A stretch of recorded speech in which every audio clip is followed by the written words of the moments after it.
All right, everybody, thank you very much for being here. We have done 2 false starts of this show, and my guest, Luke Culley is an incredibly patient man. So just let us know out there in YouTube land if you can hear us loud and clear. This is going to be a fascinating conversation. Unfortunately, because we had a false start, we had to redo the live stream. We're probably going to lose a lot of people from that link. So do us a favor and share this video on Facebook, social media, Twitter. Give us a thumbs up, leave a comment for the algorithm, because this conversation about the revival of classical education is something I know a lot of people are interested in, and for good reason. And we got to glory to Jesus Christ. So we're good. Sound is good. Now you talk. Excellent. And they can hear that, and we're great. How are you now? Oh, I've been great. Yeah, good. Continue to be. That stuff doesn't ruffle you? No, love it. You're love not it. the host. Love the breakdown of technology. Oh, very good. Yeah. Well, it's really great to have you. Thank you for making your way out here. And I'm really pumped today to be talking about classical education and how to form young boys to love what's true, good, and beautiful. Great to be here. Thanks for having me. And I was very impressed with you. I'm sure you didn't do this to impress me, but it worked. I went to the coffee shop and you had a book of poetry and a dumb phone. And that to me just says, I've arrived. Yeah, well, I was trying to look cool. So. Yeah, well, it worked, man.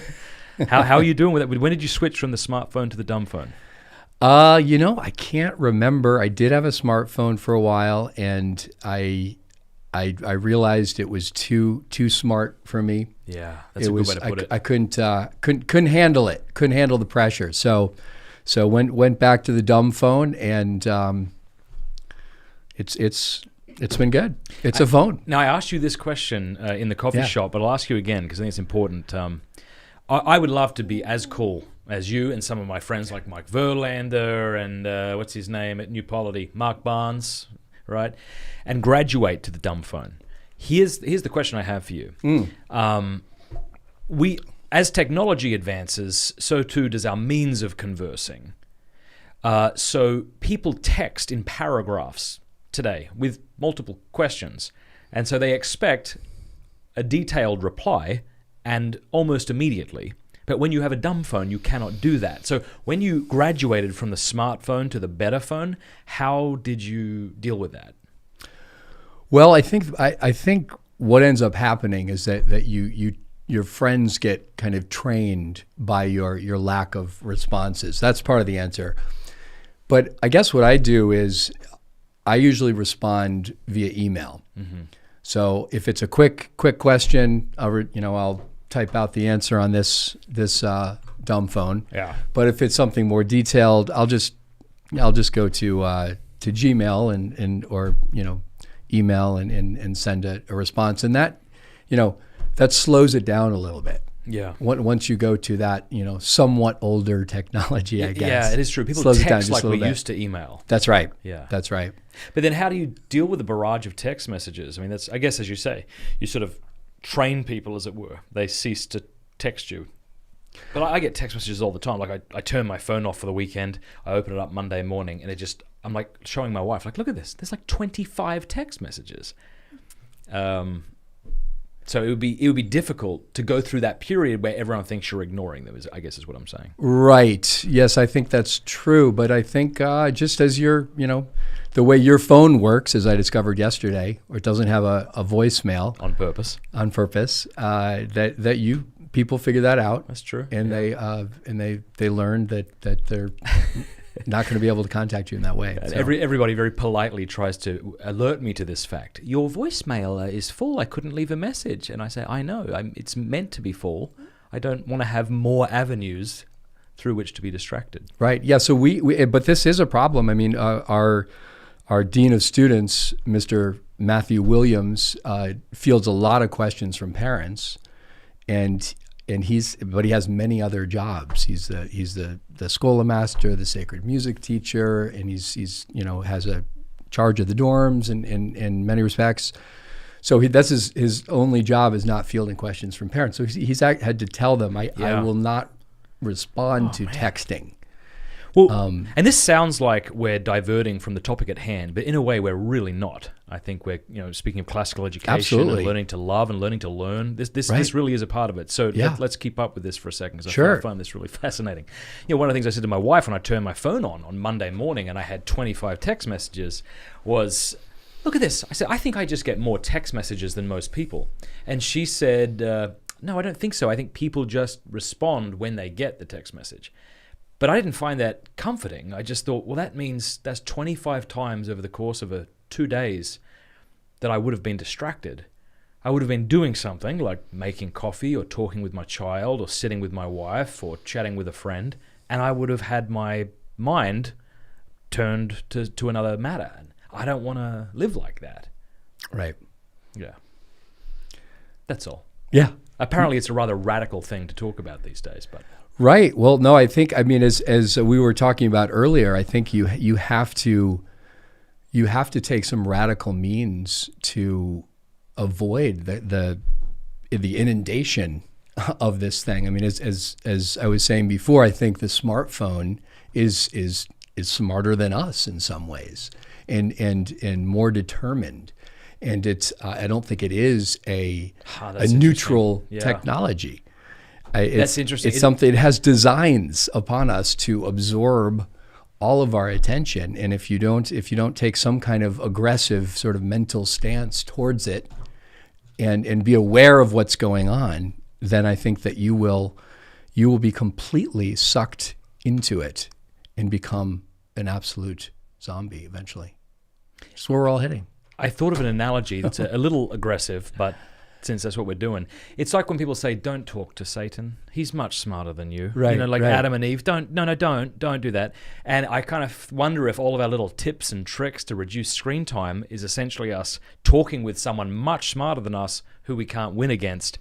And so we might just have to. I actually think not just might. I think we have to make these decisions that look really weird to the majority of people when it comes to putting our phones and computers away.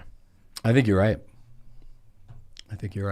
I was chatting with a friend over coffee. It was the three of us sitting around, and I had a book open up on my lap, and I was sort of paging through it and having a discussion, And she was over there, and her phone's bing, bing, bing, and she's looking at it, and I'm like, "Could you bloody put your phone away? Like we're trying to have a conversation."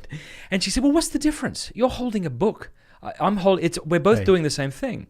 And it took us a while to get to why that wasn't the case, because we both knew that wasn't true, but we didn't know what the difference was. And what we came up with was, that's not true because I am acting on the book. The phone is acting on you. So I'm able to have an ongoing conversation while I flick through a book in a way that you can't, because your phone, as you just said, is screaming at you and pulling you into it. That's right. No, I think that's perfect. Well, here's what I want to do. We want to talk about classical education. I know that there are a lot of great schools who are beginning to employ this method, if you want to put it that way. But before we do anything else, I want to show people a 1-minute video of Gregory the Great Academy, just so they get an idea of the school you are headmaster of. So can we play that video?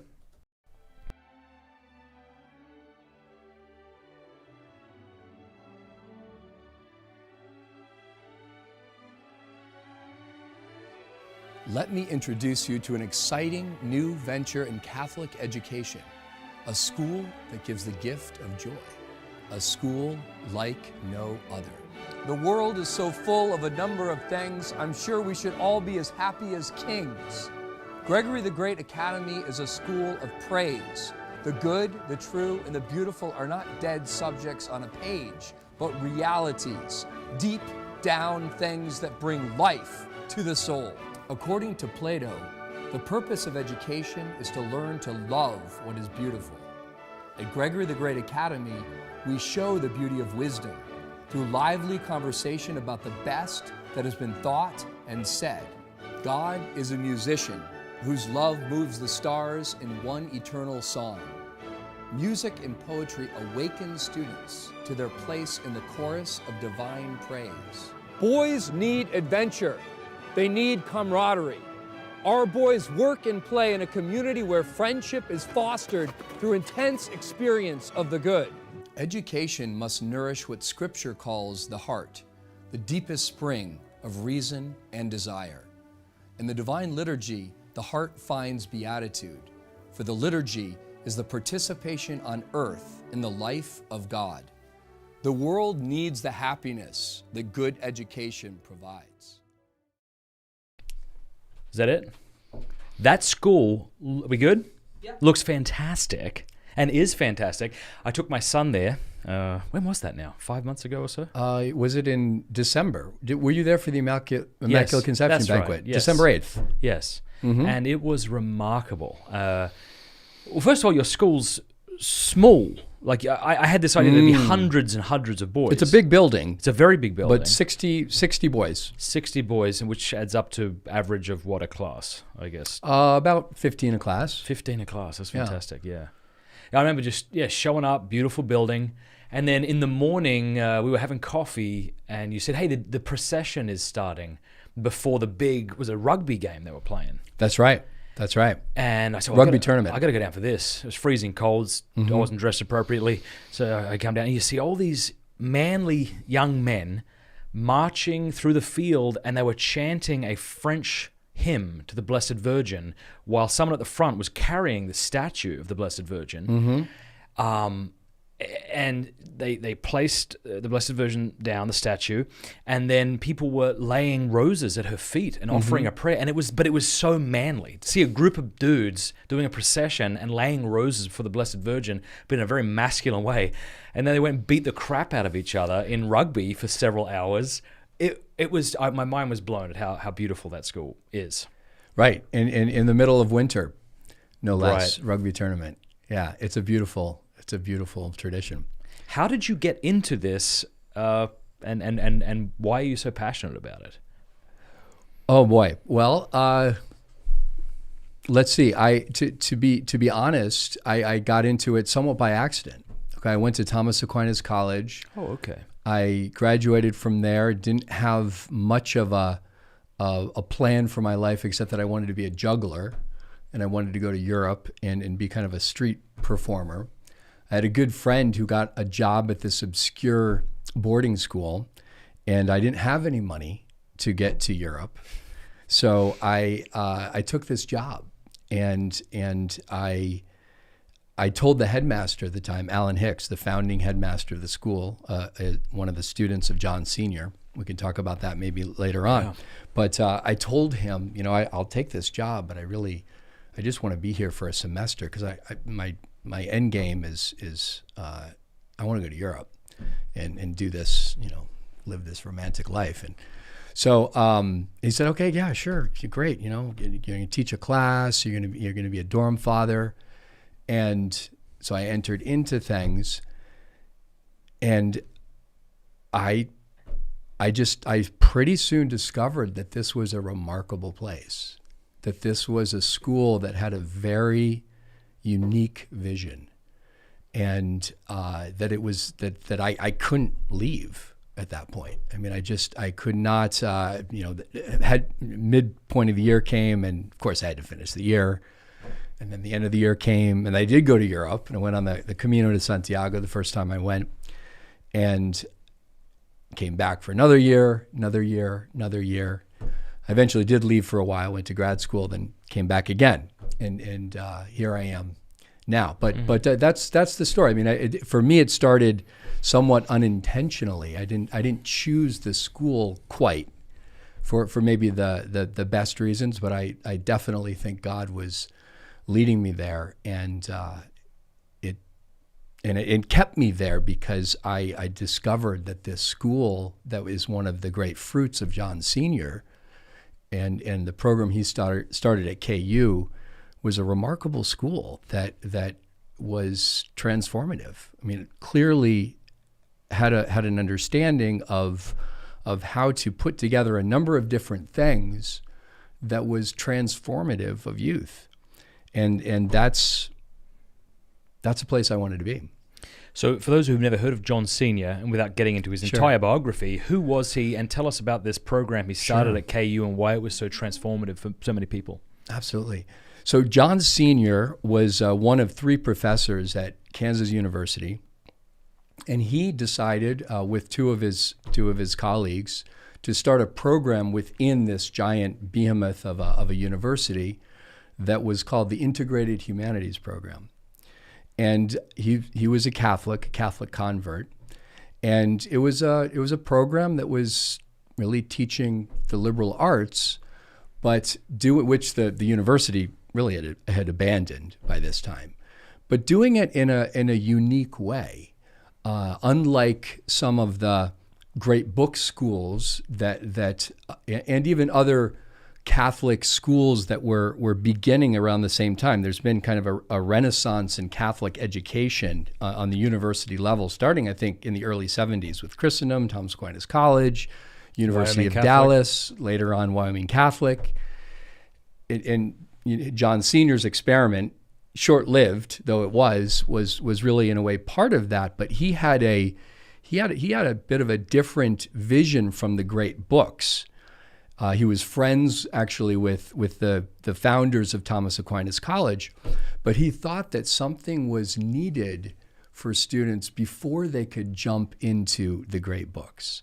He thought that there was a kind of a cultivation of the soil of the soul in music, in poetry, kind of a cultivation of the imagination that was needed prior to engaging in any kind of a fruitful way with these books. So this is a university program, and he's there teaching the students stargazing. They're going out and they're learning to identify the constellations and memorizing poetry and learning how to waltz, So there's this kind of really imaginative, poetic approach to education that really was a way of transforming the heart and kind of forming the loves of the students that really is prior to kind of this higher endeavor of kind of refining the intellect, which is maybe more what he would say the great books schools are kind of jumping to prematurely. Okay, yeah. So if you've been raised on MTV and comic books, to go from that to the great books might be too jarring. Exactly. You might be incapable of appreciating it. You got to till the soil. That's right. You have to till the soil, and you have to kind of change the soil, and woo the heart away from I think Senior would say bad music to beautiful music, to better music, and that's a whole somewhat of a slow effort.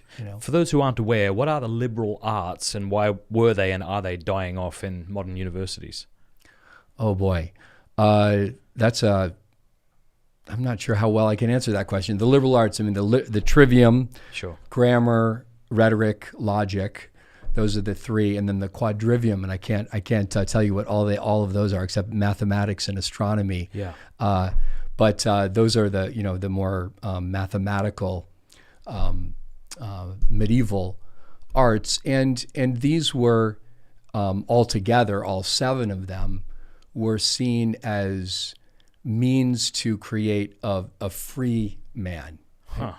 So liberal in the true sense of the word. Right. I mean, of free as in free to engage fully his nature, in that sense. That to kind of become a man in full, that you needed to engage the world in all of its variety and all of its truth and depth and wonder. That there need to be kind of a development of the heart and the mind, and this development was the liberal arts. And I think that the abandonment of that really is that there's been an abandonment of that understanding of man. There really isn't an integrated understanding of man in the cosmos anymore. We live in a world that is kind of an anti-culture where there is no. We're kind of ruled by slogans and something that'll come along, critical race theory or feminism or whatever it may be, but there's really no attempt to give a complete coherent view of reality. And so I think that's with the loss of that in modernity, you get the loss of the liberal arts, which come out of this kind of Greco-Roman Christian synthesis of who man is and what his relationship with God is. That's gone. So of course the liberal arts are going to be neglected. They exist kind of in an antiquarian way now, and people are still drawn to them, even in the universities, because it's still so good. And people do still want to read books that are compelling. And that's how John Sr. and his friends, got away with it for a time. I think it was 10 years that their experiment lasted until, and this is such a great story, a sad one, but a great one. So these three, do you mind if I jump back to that story a little bit? So these three professors, another unique thing they did was that they all taught together. Mm-hmm. So they're all up on the stage in front of a big classroom, smoking cigarettes, if I'm not mistaken. Probably in that time. Certainly, you could do that. Even when I was in college, we had a professor smoked a pipe, but they would all be up there together, and instead of giving lectures, and I think this is the only university that's employed this particular means. They would have a conversation. So they would really kind of do what we're doing with three people. So they have a book. They might be talking about a Hopkins poem. Maybe I'll read that later on when I talk about, or they'd be talking about the Aeneid, the Odyssey, whatever it was. And these guys were masters. They knew these books through and through, but they were unscripted conversations. They would just go in, they would just start talking. It is like this. I mean, it is why people love intellectually stimulating podcasts today. Absolutely. And I think if you were to ask the mainstream media before podcasts became a thing, do you think there would be an appetite for a 3-hour discussion on different esoteric topics that have to do with metaphysics or even economics? People would have thought, no, that's not going to work. But here we are. Here we are. And maybe here we've always been, because Plato invented this with his dialogues. Yeah. So he understood that people want the dynamic of a conversation, and that's how, in a sense, truth, and maybe one of the most creative ways in which truth can be generated. We'll see if that happens here. Yeah. But anyway, back to the senior maybe. His students are sitting there and listening to this conversation by these three masters. They were all Catholics, all three of not the students. So this is a typical group of university students who happen to come to this university, who happen to enter this program, who knows why. Two of our founding headmasters, great friends, Alan Hicks and Howard Clark, were in the audience. They were students there. Wow. And they were, just describe themselves as hippies of the day. And they kind of somewhat randomly, almost the way I came to the school originally, just said, hey, let's just do this. And they ended up going to these classes, and their lives were transformed. They both converted. They both converted to the faith, even though the teachers were not proselytizing. Yes. But again, they were teaching this whole education that kind of comes out of Catholic culture, and that's ultimately what led to the shutdown of the program. Because what ended up happening is that students started converting to the faith. Amazing. And doing the most radical things, like going over to France and becoming monks. Yeah, tell us about that. Because this is something that actually happened, not a couple. Right. But they founded a monastery, correct? Or no? Well, right. So they first went to this monastery in Faucambeau and a couple other monasteries that are in that association, these very traditional Benedictine monasteries, and were formed for years in the as monks at Faucambeau in France, and eventually they founded their own monastery in Oklahoma, Clear Creek Monastery. Yeah. And the abbot of Clear Creek, Abbot Anderson, is a classmate of my old headmaster Alan Hicks, and Howard Clark, and he was, you can see, and I was looking in one of the programs, and you could see him as a young man, and now his hair is shorn down to the bone, but at that time he had hair all the way down. Yeah. And look where he is. Look where he is now. So that's been one of the great fruits of John Sr.'s revitalization of education, which was almost too powerful to continue to exist. They shut it down, and it was accused of being a cult. And particularly, I think what was happening is that some very very highly placed society people in town had their sons go off after this program and become monks. And they were big donors to the school, and they said, this has to stop. This has to Sex, stop. drugs, and rock and roll, yes. That's but exactly. Nothing. That's they right. They can't be becoming That's monks. right. Yeah. You tell me if this is too simplistic. We've forgotten what man is, and so we can't free him. If you don't know what man is, you can't teach man appropriately. But we can at least make use of him, perhaps. And so therefore, subjects such as logic, rhetoric, grammar, aren't necessary to make use of man. This might sound a little too sinister, but this is sort of what we're left with, a sort of a utilitarian kind of view of education. So the point of education, I think if you were to ask, say, my parents or maybe their parents, is so you can get a good job. Right. Not to enlighten the individual, to free him to be himself and who God wants him to be. So it sounds like what John Sr. and his fellows were doing was reminding them of who they were. There's nothing that'll remind you who you are by putting you in a field, looking up at the stars and contemplating the grandeur of God. Right. So you have to kind of be reminded of who you are and what you're for, and all of a sudden that gets cultivated, and then you can begin to appreciate the great books. Is that? That's perfect. Yeah. Yeah. I think that's.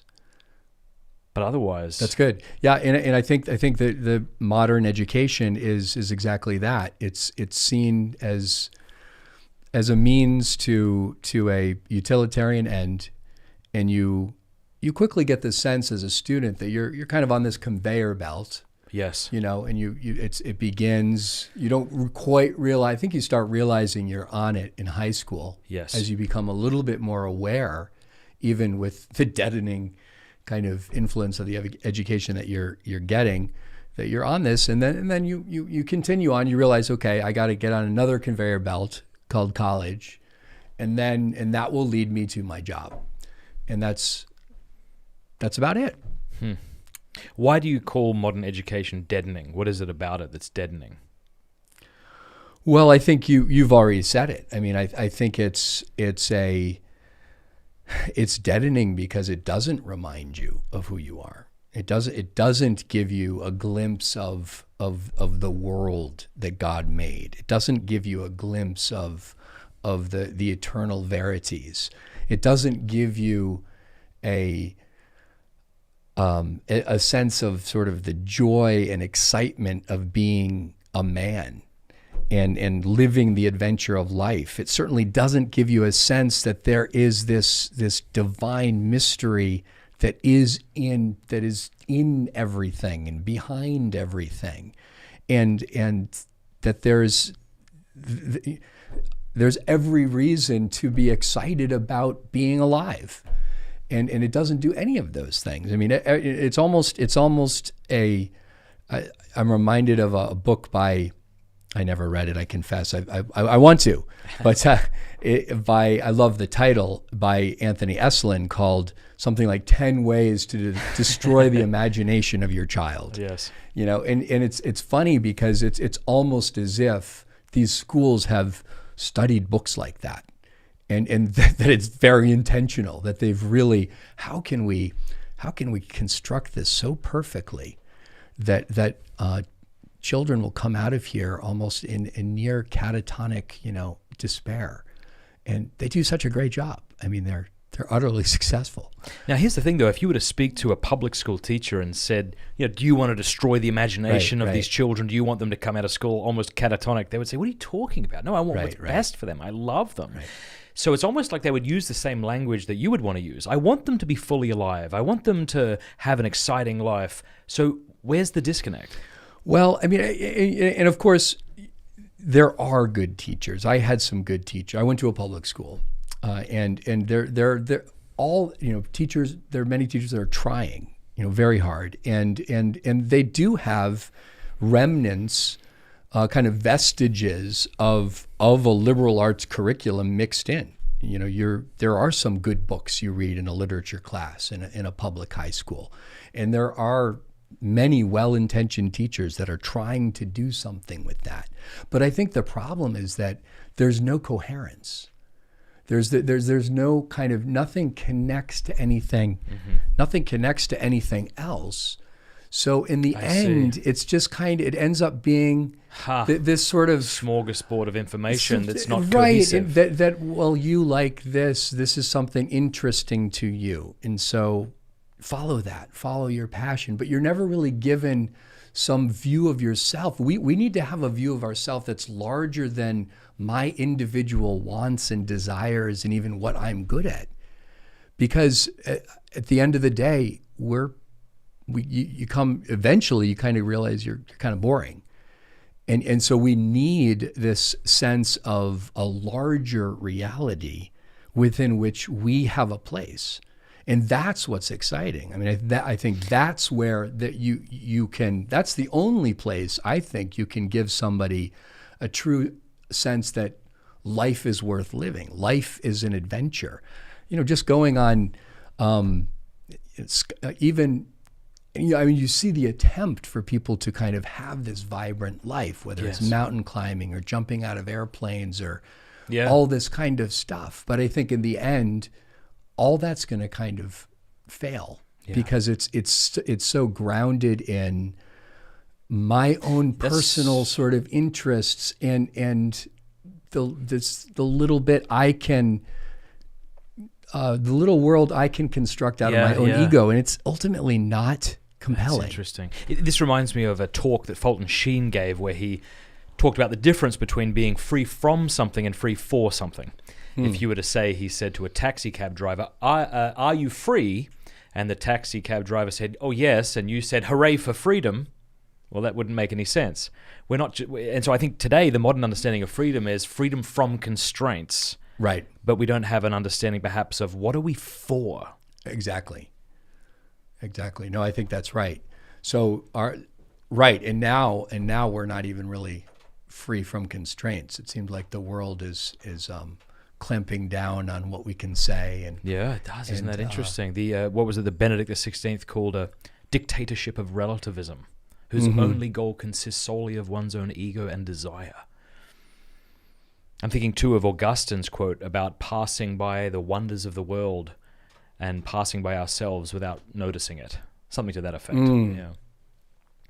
Right. And that's, I mean, the without noticing it, I think is a problem that we face in this age of sort of, technological inundation. Yeah.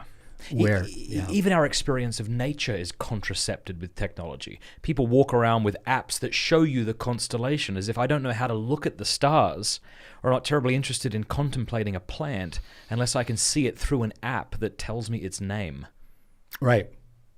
Yes. That's maybe a cynical look on digital apps and how they help us connect with nature. But do you see my point? Oh, absolutely.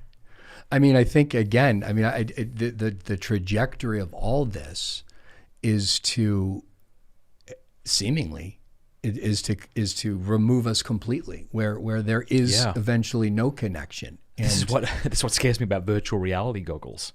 Right. Yeah. No, I was just walking with my son Peter the other day. We were going on a hike, and he said, "Dad, what's that?" and I know nothing because I'm an idiot, so it's a bloody plant, I guess, But I thought it's probably a lot more interesting if I squatted down with him and went, let's have a look at it. What do you think it is? What do you like about it? That sort of thing. As opposed to, here's my phone and I'll type it in, this is a that. Yeah. Right. And sometimes I think people think, there you go. So this isn't some grand conspiracy. It's not like there are a group of people conspiring against making us all catatonic. But it does feel like maybe a demonic conspiracy. That we're being increasingly separated from nature and from ourselves. Right. Yeah. No. I mean, I agree with you. I don't think they're, prone as I am at times to conspiratorial thinking, perhaps. But because you're right, it does seem like it all seems to fit together so well, and there does seem to be a project that is kind of coalescing. Like, how is it that big tech, Hollywood, now government, universities all seem to be singing to the same sheet of music? So there does seem to be some kind of conspiracy, whether any group of individuals is intentionally in charge or not. Somebody seems to be in charge. So, and one of the things let me just tell you this experience I had of your school, and then maybe you can talk about it. Just being with those boys at your school, I was watching them juggle. And there was a bit of that in the video clip we just played. But if when I say juggle, I'm not talking like here's 3 tomatoes. I'm talking these boys are standing on each other's shoulders, throwing flaming sticks back and forth. And I just sat there watching this as they were playing folk music and singing. I started to cry, almost in sorrow for my childhood. I don't know if that sounds too dramatic. Maybe it's not dramatic enough. I feel like I was raised on heavy metal, porn, and horror. A lot of my time was just spent with these things, and that's not really an exaggeration. And video games and whatever good there may be in them, that's what I was exposed to. That's what I was raised with. And here I am at this school where these boys are playing rugby, butchering their own animals, yes? Yes, yeah. Butchering chickens and pigs. And my understanding is there's no or little electronic music allowed on campus, so the boys are playing folk songs and singing war songs. Absolutely. Right. So again, I mean, this is something that our original founders of the school were very adamant about. There would be virtually no technological availability to the students. So no cell phones, no MP3 players, nothing of that kind. And the idea was that there needs to be a kind of a sanctuary where boys can learn to do normal boyish things again, and there needs to and there a lot of our guys they've heard the same music you've heard, and they like some of that stuff too. They've listened to pop culture music, but what's been so remarkable, and it's still remarkable to me in some ways, is how much they love learning folk songs. So we sing Irish songs, we sing Scottish songs, American folk songs. The guys learn the polyphony, Gregorian chant. It was just and all glorious. All that kind of stuff. Glorious. And they love it. They love it. I just want to point out too, because at your school you have both the Divine Liturgy celebrated as well as the Latin Mass. Yes. And I was stunned by how good the boys were at singing. It was probably better than most choirs I have heard at Latin Masses and Byzantine churches. It was glorious. Yeah, and we have our Schola director, Matthew Williams. Yeah, he's terrific. To thank for that. He's remarkable. So the guys, they have this chance to sing for the Byzantine and the Latin liturgy, the highest level. I mean, it's that itself is such a transformative experience for everybody who's there, but for them as well.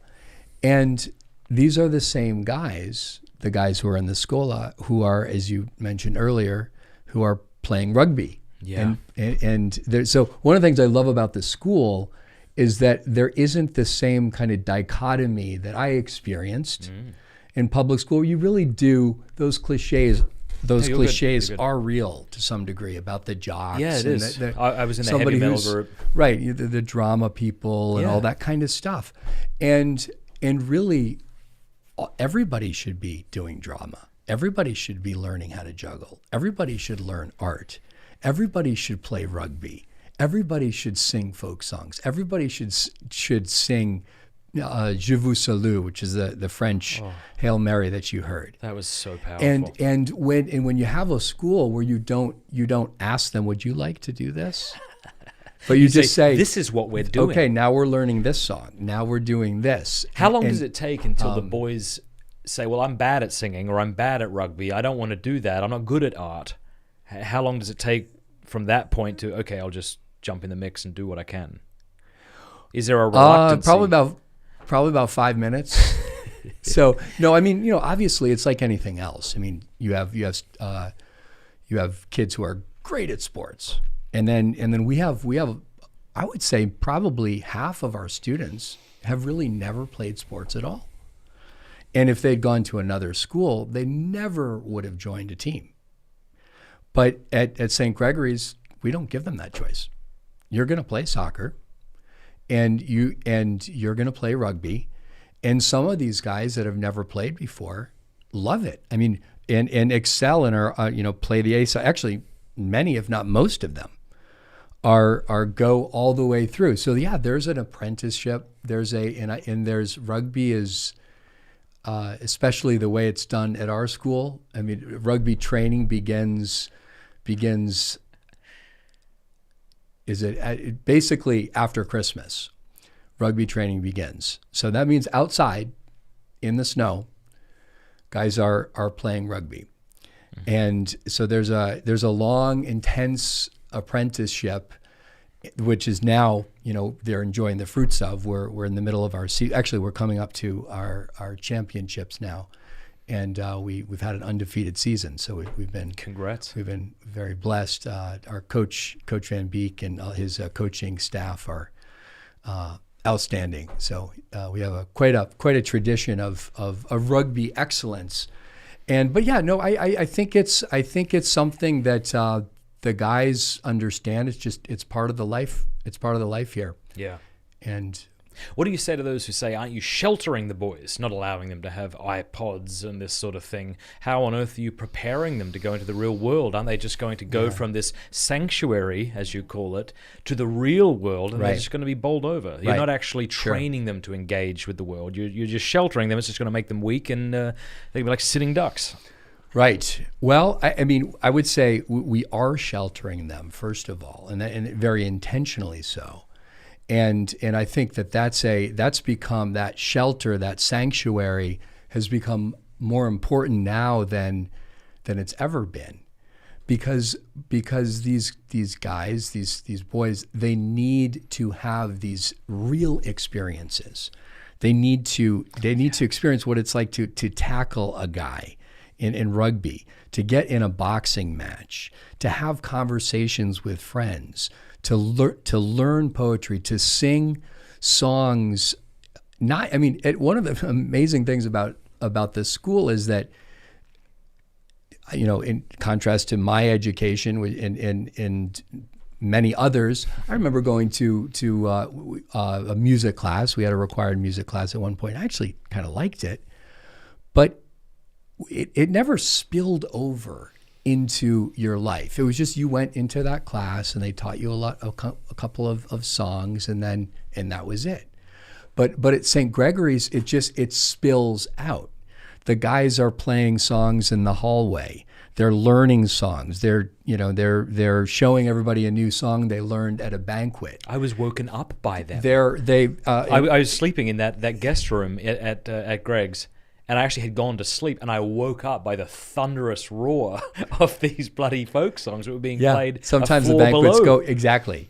So there's this experience of that is really, again, something so important for all of us to have, this experience of brotherhood in song, for example, that is this experience of something larger than yourself. The song itself in sort of the meaning of the song, but this experience of when you're singing full-throated, your whole heart, this group of guys like you've seen at the banquets, that you have this experience of I think even wonder and awe of I am part of something that is beautiful and is deep and is profound.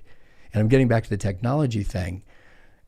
And I think it's experiences like this, whether it's slaughtering chickens, whether it's being part of this brotherhood in song, whether it's being out in the freezing cold in rugby, and then going and having an ice bath in the stream, which it's a common feature, and learning how to tackle a guy twice your size.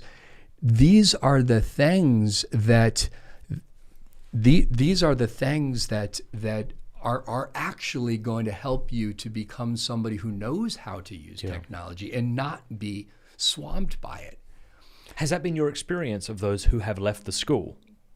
I mean, have you done any kind of follow-up with those who are a few years into their... Not enough, not enough. But typically what you do see is that there is a period where the boys, they do kind of dive in head first. They get their smartphone, and they kind of they sort of enter very avidly into that world and kind of catch up with with all that they missed.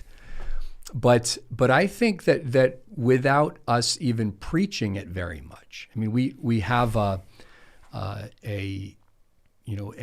ethic, if you will, of what we call technological poverty, which is everything I'm talking about.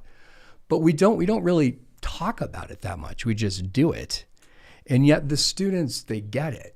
They understand that what we were able to do here, what we were able to experience, the conversations they were able to have with one another, the many experiences, adventures, growth that they experienced had a lot to do with not being, tied to this thing. So my conversations with alumni certainly bears out that they do get it. They do get it. Doesn't mean they become Luddites and give up all technology, but they really want to find a way not to be sucked into the abyss. And I think you could turn that accusation around and say, on the contrary, it is, most of us are sheltering our kids from learning how to slaughter animals, true brotherhood, good music. You know what I mean? Like we're living the sheltered life. That's right. With our Netflix binging and what's the next Disney series. Right. These are the bloody boring kind of ones. life that is.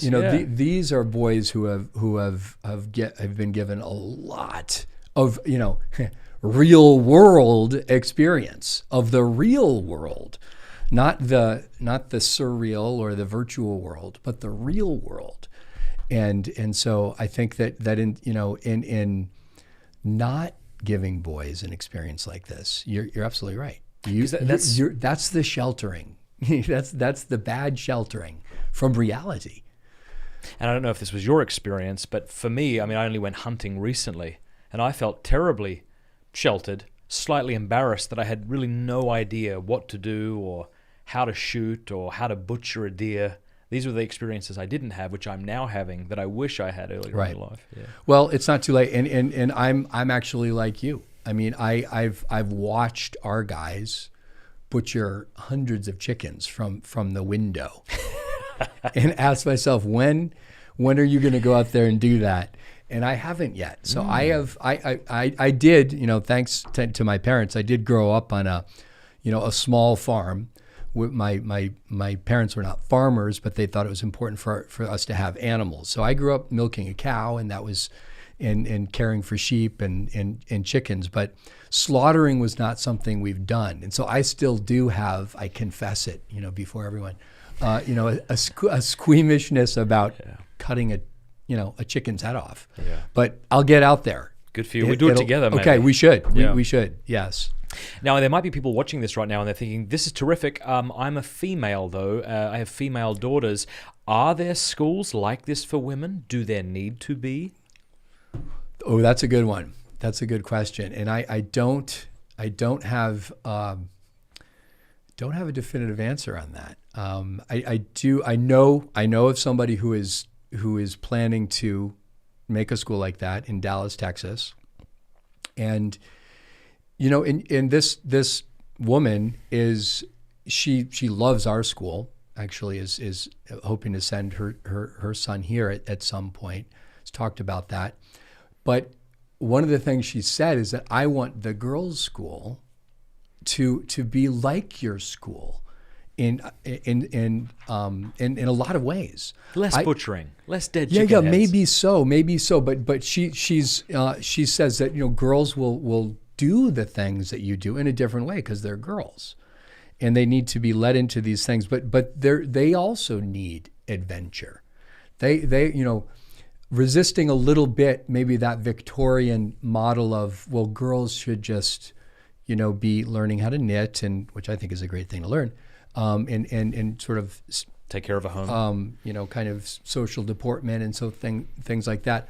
But that they also need to learn to ride horses, and not that we have horses yet, someday, and learn archery and do these some of these active things. So I thought that was interesting that she had beautiful. That. I do think that boarding school is more appropriate to boys. I mean, I think I know of girls who've gone to boarding schools and loved it. I know of girls who've gone to boarding schools and hated it. But I think there's something about boarding school for boys that fits so much into the male nature. Why? Well, because I think, when you get to those teen years, there is this impulsion to kind of go out, and seek adventure. I mean, we see this in fairy tales. I mean, this is in all the literature. Boys want to go out and find adventure and move out of the family as a kind of a preparation for coming back to the family or forming their own family. And so I think that there are many ways of doing this, but one way is to go to a boarding school where you are in a place where you do move a little, you do move out of your family, away from your family for a time, but you're in a sanctuary. You're in a place where you can do brave, adventurous things, but with mentors, with male mentors who are guiding you and really saying a lot of the things that your dad was saying, that that helps you to think, well, maybe my dad wasn't crazy. These guys are all saying the same thing. So there's an advantage there, that they go out from the home, and then they actually the home gets a lot of reinforcement from the kinds of things they're learning from these other men that they're admiring for different reasons because of all the extraordinary experiences they're having. So that's the beginning of an answer, I'd say. Yeah, I mean, this has happened to me on multiple occasions. I'll go over to a friend's house. They have older children. And if by chance I walk by the boys' room, maybe he's 16, 17, slightly younger, maybe I'm in there for some reason, and I just think, oh, bloody hell. Here's this young man wasting away in a sea of Xbox games and Axe deodorant. He needs to be let loose. Right. And I felt like that. I think from 15 on, I was like, freaking just let me go. Let me go. Right. But that would have perhaps been imprudent if by let me go it meant go rent an apartment and live the Randy man's dream. But if it's come under discipleship of these other men, that's different. That's right. That's right. Randy man's dream. I think I got that from Peter Kraft. He talked about how modern universities are a Randy man's dream with their free whores. That's what he said, not me. But we could say something equally as disparaging of the men in many universities who act like whores themselves, mindless brutes. That's right. Yeah, and there's a excellent book written by Leonard Sachs called Boys Adrift. You ever I've heard of this? Haven't read it. Anyway, one of the things he talks about in there is video game usage. And he makes the interesting point that it's boys, it's men who are addicted to video games. Not so much. That's right. Not so much women. That's been my experience. It's really yes. men who love video games, and why? Adventure, maybe.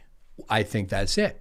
It's this. So they want to be cool. Sorry, do these war games and go on these adventures, and yet haven't been initiated into it. Haven't been invited into the bigger story. Exactly. So they're left with their smaller stories, which are a counterfeit. So they go. So it's you have man's nature craving what it craves.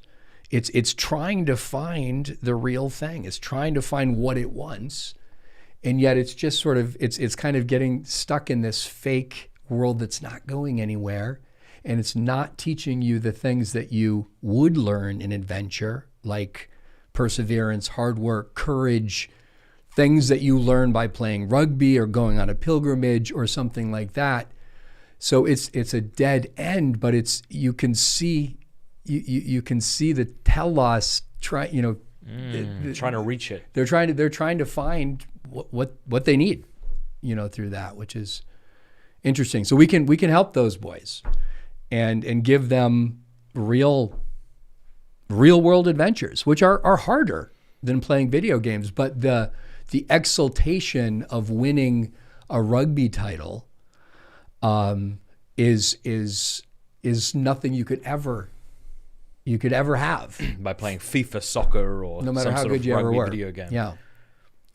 Tell us about the European adventure that the boys go on, I think, in their senior year, because this really captured my son's attention, imagination. Good. Yes. So the traditionally, and this has changed, unfortunately, we'll see for how long with the whole COVID situation we're in now. But there's a couple European adventures. So junior year, the boys go to France, and they visit a number of beautiful places in France, and eventually they make their way to Faucambeau, and they have about a 5-day retreat. Sometimes it takes place over Holy Week, and they're there for Easter at Faucambeau. And I was there for Easter week once, and it was the most amazing Easter of my life. It was, if anybody ever gets a chance to be at Faucambeau during Easter, that is, take that chance, take that opportunity. But so that's one European adventure, and the boys do some juggling while they're there too. These trips are done, something on a shoestring. So while they're there, the boys raise some of the money that they need to feed themselves in the towns that they're going through. Through singing and juggling. So when they get to their senior year, the senior year culminates with an extraordinary pilgrimage. We used to go on the Camino de Santiago across northern Spain. And then since then, we've moved to Italy, and we've been going on the Way of St. Francis, which is from Florence to Assisi and then to Rome. And we've done this in different modes. You're walking? Or? Well, we started out biking, but now we do it walking. And walking is the way to do a pilgrimage, I believe. It's the pace of conversation. It's the pace of prayer. And it's the pace of being in touch with God's world. So I love biking. It's wonderful, and it's better than going in a car. But you're going too fast in a sense to sort of see. Just let the scenes, the road, the trees, the houses, the people you're going past kind of sink in and become part of it. So a pilgrimage has to be walking, and we bring no money with us. So the seniors, this is after their graduation, and they bring absolutely no money for the whole adventure. It's about a 3-week journey. And they by this time they have a whole, backpack, so to speak, of songs, and they're a juggling troupe. I mean, they've been The freshmen right now have been juggling all year, and most of these guys have never juggled before, but they're already amazing. They're all very good. So by senior year, our guys are basically semi-pro jugglers, and they need to be, because that their livelihood once they graduate depends upon it. So we walk about, 15, 20 miles a day, and arrive in a town. And Europe is wonderful in the sense that you have these town squares with no cars, and there's still a culture of pedestrian walking and cafe culture and all these kinds of things. So people are out, and there's of course other street performers, not in a lot of the small towns we're going through, but so we arrive usually around 6, 7 o'clock, and we start doing our show. And it's a very simple show, just a combination of folk songs, maybe some sacred songs if they're very compelling and kind of intense, a lot of Irish, Scottish, war songs, whatever it is. We bring instruments with us. And then at the same time, you have the jugglers out front doing all kinds of tricks and getting on each other's shoulders. And of course, we bring fire. And then we pass the hat. And then we go to the grocery store, or if we can, go to a cafe and eat. And it's just, there's nothing like it. And we bring our chaplain with us. So we have liturgy every day. And I meant to bring the prayer that we say when we go, but it's from Matthew's gospel, and it's the lines where he says, don't worry about the morrow. Look at in the flowers of the field, how God has clothed them, and the birds of the air, how God has cares for them. And do you think that our Lord has more concern for these than for you? Don't be like the Gentiles. Remember that God loves you. Put your trust in God's hands. And so that's how we start our day. And it really is this radical. I'm sure there are more radical forms of this. I mean, St. Francis himself, who's our mentor and inspiration, but it really is a radical action of putting yourself in God's hands. And if you don't know what's going to happen, there's no the guys don't ask after a while, when are we going to eat? I don't know. I don't know. Don't ask me that. I don't know. I don't know if we're going to eat. Have there been times that it's been a bit dicey, where you haven't made the money you need amazingly, to eat? there've never been bad dicey times. Yeah, that doesn't. But there've been a lot of good days. I mean, there's been some. I remember one time, this was in Spain, where we biked about 130 miles, fasting all day. The guys didn't have no breakfast. It was the last day. They biked into Santiago, and they had nothing. But you can do it. You can do it. I'm probably scaring everybody who would hear this. No, I want to come with you. It's really there's really nothing like that, and that's and it's just such a great. I'm talking about freeing. I mean, that's a liberal experience in so many ways, but the confidence that young men get from an experience like that here you are, and and not just confidence in yourself, but confidence in God. That here I've done these difficult things, and God was there to support me, and everything worked out, and we're just going to do this crazy thing and show up in these towns and put on shows, and I mean, I say that when we show up, we're a semi-professional troupe. That's not really true. I wish it were, but what ends up happening is I'd say about midway through the trip, we become you have a vested interest in being as good as you can possibly be. Oh, absolutely. If people are watching you and you want their respect and their awe, you also want their money, you better be bloody good. That's right. And so the guys start out pretty listless in a way. they're not that. They haven't done this before. And then they learn, we gotta make this happen. We have to put on the best show that any of these people have ever seen. We have basically one chance to do this. And they do it. So by the time we get into Rome, if we're going to Rome, or into Santiago, and we're, in the Piazza Navona, and we're kind of in this mix of all the other street performers. And I got this from one of the street performers I befriended. This will sound a little bit bragging, but on behalf of our guys, he said, when you guys come, he's like, we all just stop because you're the best. These are professional buskers. It says when you granted, we're a group bragging. You guys are incredible. We're a group of 15 guys, and they've got we also have younger men. We've got a big troop, but he said that he's been doing this for years, and he said, there's nothing like the show you guys put on, and it's all those things, and it's the joy of the pilgrimage that is coming through, which itself is utterly compelling, not even knowing who we are and what we're doing. I want to move this in a minute to those who are watching who are like, Gregory sounds great, but I didn't go there and my children may not be going there. And so how can I sort of apply this to my life as a 40-year-old, 30-year-old, 50-year-old? How do I help my children enter this sort of more classical way of learning? But I want to stay on this for a bit because it's just so fascinating. The boys...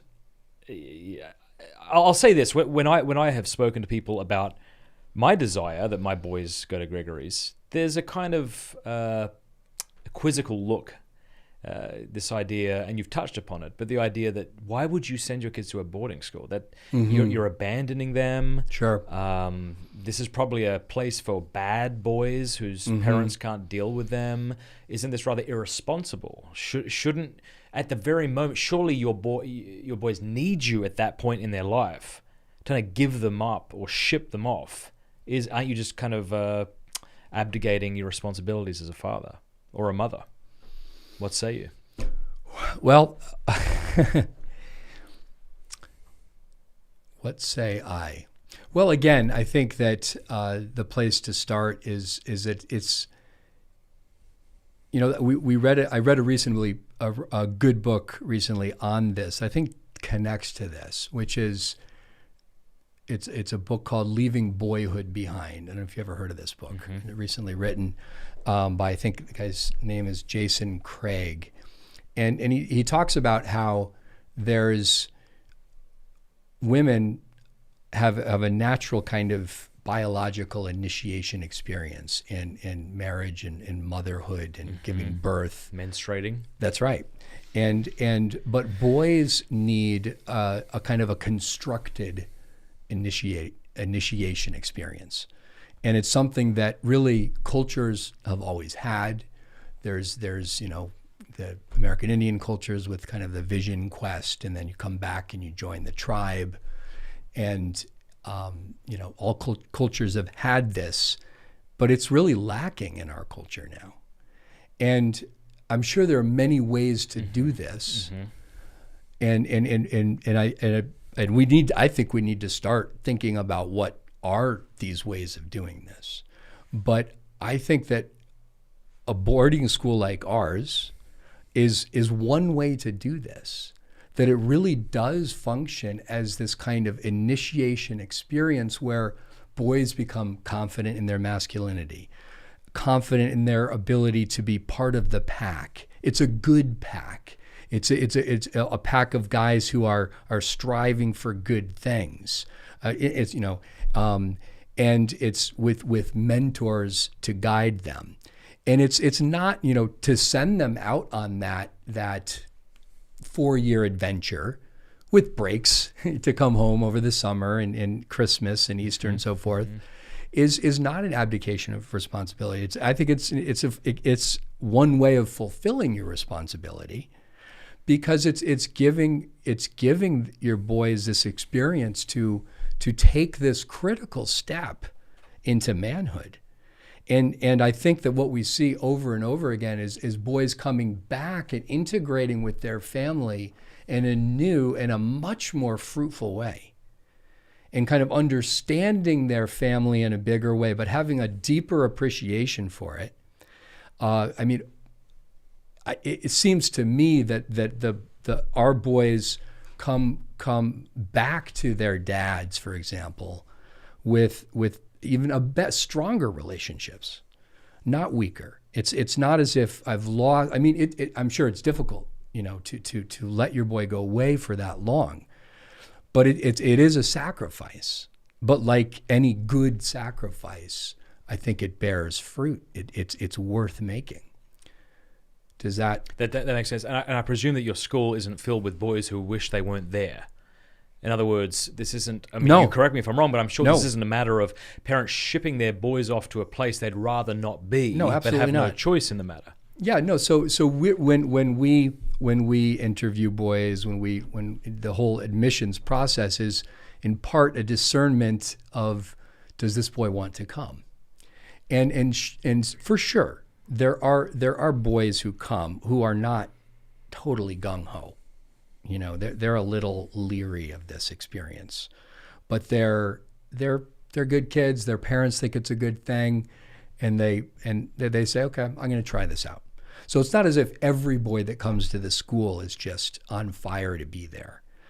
But what happens for the most part is that boys who stick it out and give their best to it and say, I'm gonna come, and I'm going to do the best I can, and it's a little difficult because you're entering into kind of a whole little world, and I would say it takes almost a good half a year to become acclimated in a sense, and to really start to feel I am part of this now. But once that starts to happen, the boys love it. I mean, these are happy guys. I mean, you see that when you're there. They're so proud of their school. They're having such a good time, and it's a I'm sure every moment of their time is not filled with the same kind of joy. Some of it is arduous, but I'm so fortunate to be at a school where I'm filled with students who love our school. This is almost unheard of at the school I went to. I didn't even think that was possible. I hated school. I didn't think that. I actually liked school. I really liked it, but I had no devotion to it. I liked recess and lunch, but okay, you had no devotion to it. And so, but here at this school, there's a devotion to it. There's a desire to kind of understand, what this school is about. And I had a student come up to me, a senior. He's graduating in a couple of weeks, and was asking a question like this. What is this school trying to turn it, make of us? And this kind of going deeper and trying to understand, not just, again, not the conveyor belt attitude, but a awake, alive love for their school and for what's going on and for everything that it can lead to. Greg seems like a needle in a haystack. If it were to shut down tomorrow, which it won't, thank God, where would you tell their parents to send the boys? Is there another boarding school that's as good as yours? There is actually. How glad many? to say, and I hope that more start up. There's a school called St. Martin's Academy, which is in Kansas, in Fort Scott, Kansas. And it's a school that's very much like ours. They have, there's some differences. They're not quite as big at this point. I think that they're about 4 years old, so they're growing, but coming out of the same tradition. I mean, it's a John Senior-esque school. In fact, the headmaster, Dan Kerr, is an alumnus of our school. So there's a real intimate connection. I mean, we're very friends. We're friends with all the faculty there, and just went out to one of their events. Great event called the Prairie Troubadour, and it's a school with the same vision, pursued in somewhat different means, But doing the same thing. And this, I would love to see more schools like this spring up. People need to support this kind of a school. All right, here's what I want to do. I'm going to take a quick break. We'll do a little intermission, 3 minutes. When we come back, we have a ton of questions from patrons, which we're going to talk about and have you respond to. I also want to get into the nitty-gritty of how we can develop our own interior life if we weren't raised with classical education. Okay. All right, sound good? Sounds good. Cool.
Hello, hello, hello. Welcome back. Okay, thank you for being here.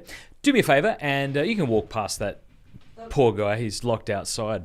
You do us a favor, like the video and subscribe and share it. I think this is a really fascinating conversation that a lot of people want to have, and that's one way you can help it.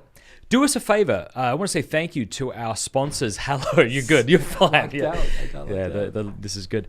Our sponsors, Hello, are fantastic. If you are not as cool as Headmaster Culley here and you still have a smartphone, one way that you could do better at praying, at least, is by downloading the app Hallow, HALLOW.com/Matt Fradd. There is a link in the description below. Go check them out. There you can pray Lectio Divinas, learn how to pray the Rosary if you don't know already, or it'll lead you through it. There's nightly examens, litanies, even sleep stories read to you by people like Father Mike Schmitz and others. It's a fantastic app. It's the #1 downloaded Catholic app on the iTunes Store, and for good reason. So go check them out. Hallow, HALLOW.com/Matt Fradd, hallow.com/Matt Fradd. How you going? Did that freak you out? Oh, not too much. I was wondering what would happen next. For those at home, Mr. Culley just got locked out of the studio, so that was terrifying. But no, you're doing good. All right, sweet. Okay. All right, I want to take some questions, and some of these we may have addressed already. Sure. So feel free to maybe answer them a little more succinctly if that's the case. And then I really want to get into like what can we do, as I said earlier, as older people who didn't grow up with this sort of classical education, how to educate ourselves. Dan Capes, thanks for being a patron, Dan, says, can you address the worry from parents like myself about not having significant emotional and formative time with their children if they were in boarding school? I guess this gets to the topic I brought up earlier. Sending your kids away, you're no longer forming them. Some of these we may have addressed and don't need to address again, but if you have something else to say. Well, I guess nothing really new. I think that, we've sort of addressed that. Yeah. Maria Schroeder, thanks for being a patron, says, would boarding school make children despise their parents in any sense or make them feel like they're being sent away? For being an all-boys school, do you think that inhibits their... Okay, so there's two questions there. Let's deal with that one first. Sure.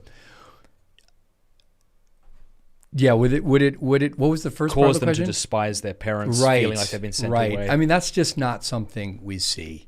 I mean, I think that there might have been, there have been very rare occasions where a boy feels like he is being sent away, and that ends up not being a good experience, even if it's in his own head, and then those boys don't really work out. Because they can't, because there is too much of a sense of some kind of abandonment, there. But that's not what our boys feel.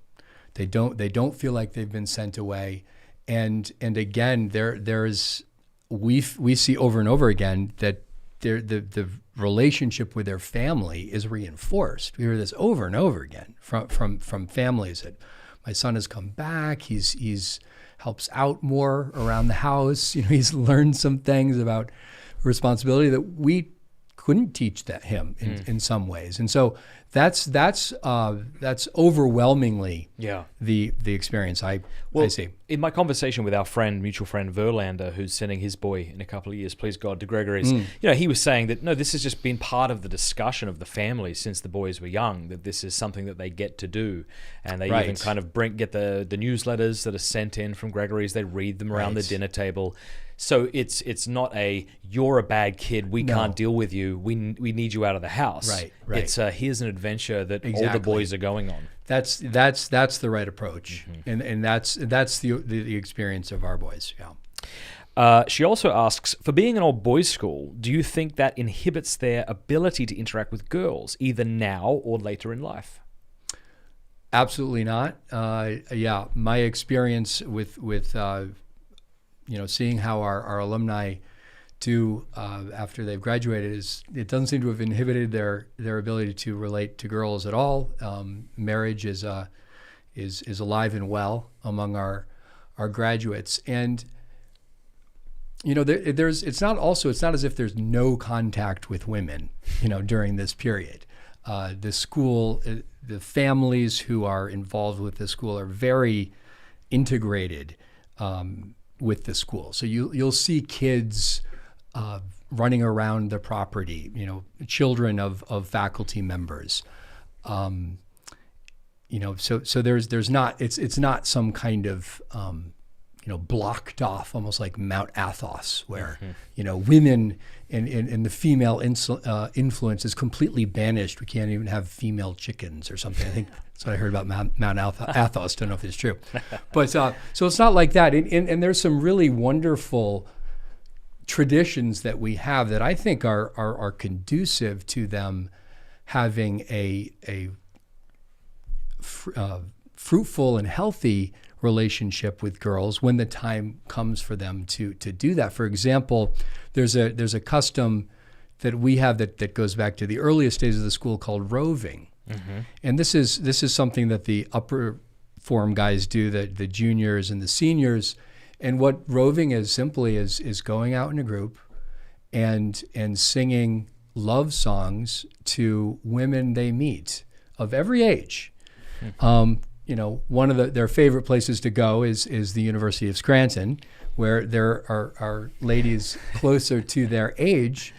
But this is an amazing, life, a transformative experience, not only for them, but for the girls who are sung to. I would also just imagine that a man who knows how to tackle another man, a man who knows how to sing, a man who knows how to recite poetry, a man who knows how to butcher a pig, probably has a good degree of confidence in his own masculinity. Exactly. So I think that they're very well equipped, in all of these ways to court women, to be confident, and if anything, I think absence makes the heart grow fonder. I mean, they appreciate the women very much when they're in their presence. Lewis, thank you for being a patron. He says, don't boys need their mother's presence in their developmental stages? So where's the maternal influence on these boys from the ages of 14 up? So we've talked about the father maybe abdicating, and that might be a concern. How can I just initiate my boys if he's not around? But yeah, that's a concern I've heard. Don't these boys need their mother? Well, they still have their mother. It's not as if their mother disappears. They have their mother. We do have telephones where they can call. They can write letters, which is a great skill and practice that our guys learn and really love. Writing, sending, and receiving letters. My son loves that now. It's such a unique, interesting thing because people don't do it. That him and Thomas Verlander and others are writing back and forth. That's great. So it's not as if these relationships are end. I mean, they take a different form. And so it's this idea that the boys are going to go away for this time and they're going to have this experience. But there's still a relationship with the mother through occasional telephone calls, letters, and things like this that of course are important. They do need their mother, but they also, I think, can stand to be away from their mother for a little bit. We'll get a question here about homeschooling, but before we do that, I need to say something about this upcoming camp next month. Okay, Gregory's camp. Of course. Now, for those of you who are watching in the live stream, the top two links, the first is to Gregory's Academy, so people can check out that school. The next link is to this excellent boys camp that's taking place next month. My son will be there. I know friends from Georgia and elsewhere who are making the trip up. I know you still have spaces available. Sure do. Do a pitch for this camp if you don't mind. Okay. Yes. No, we'd love to have, we've got about, maybe 10 or 15 more spots. So come one, come all. This is a window into the school, and we're hoping to give boys 7th and 8th grade an opportunity to kind of see what our school is about a little bit. So they're going to be doing some bushcrafting. They're going to be camping out every night. They're going to be learning some songs and some poetry. They're going to be listening to some incredible stories told by Sean Fitzpatrick and a story series called Gods and Monsters around the campfire. They're going to be learning how to throw knives and axes and shoot arrows. They're going to be learning some rugby, and they're going to be participating in divine liturgy. And it's a little bit of a little microcosm of many of the things that happen at St. Gregory's. It's going to be a blast. And tell us about this naval war, or this sort of don't the boys make their own boats? And yeah, they're going to even make a boat. So they're going to make boats out of cardboard and duct tape, and then they're going to have a battle on our lake, which is a pond, and they're going to, and the object is to make your boat seaworthy enough. That's fantastic. That you last to the end, and your boat is the victorious one. Oh my goodness, it sounds so terrific. I was talking to Dan from your school, and he says we're just having a difficult time getting insured. I thought it bloody makes sense. We're doing knife throwing, axe throwing, sleeping under the stars. Yes. Oh, that's fantastic. That's their first year doing this, so we're really excited. Yes, as I say, my son's going. They only have 10 spots available, so if you want to send your boy, if he's in 7th or 8th grade, check out that second link in the description below. That's June, I think around 14th, 15th, thereabouts. I think it's June 12th Okay. through the 20th. For about a I week. should know this. Yeah, that's all right. Fantastic. Oh, I know my son's really pumped about that. Okay, Paul Binner, thanks for being a patron, Paul. He says, we homeschool our kids to protect them from the prevailing culture. As well-intentioned as a boarding school may be, I doubt that they are able to filter out kids that would bring all of the cultural junk we're trying to avoid into the school with them. But I guess that's my question. How would they do this? How would they do this? Well, we all have cultural junk in us. And so, we can't filter it all out. We don't have, our boys aren't perfect. Our culture isn't perfect. So we're all dealing with it. But I mean, the main way we filter it out is that our boys do not have access to these things. And it's, I think what's really unique about the school is that we do what we do in a way that's compelling. So if you could have all the rules in the world, you could have the most draconian punishments for getting caught with this or that. But if you don't somehow build a culture, a positive culture that is utterly compelling, then you don't get buy-in. And students are just always, you're going to be playing this game with the students where they're going to constantly be trying to subvert the teachers, which is what I did when I was a student. Absolutely. And I thought that's what school was, and I loved it. Yeah. I didn't think there was any greater joy than that kind of Getting around the rules. Exactly. I thought that they set up this great game for us, and we're going to play it. One of the things that struck me when I first came to the school, when I was just out of college, expecting really nothing, was how this was not the case at this school. That there was this kind of friendship between the faculty and the students, and I didn't think that was possible. So that's in a sense you've got to win the boys over, and you do that through all of these means where they become part of this very active culture of song, of liturgy, of juggling, of poetry, of all these different things that are compelling. And so they abandoned willingly sort of the junk that they might have brought with them. I also, for myself, I think 3 years ago, I would have been terribly concerned about this. It just would have been on my, I wouldn't.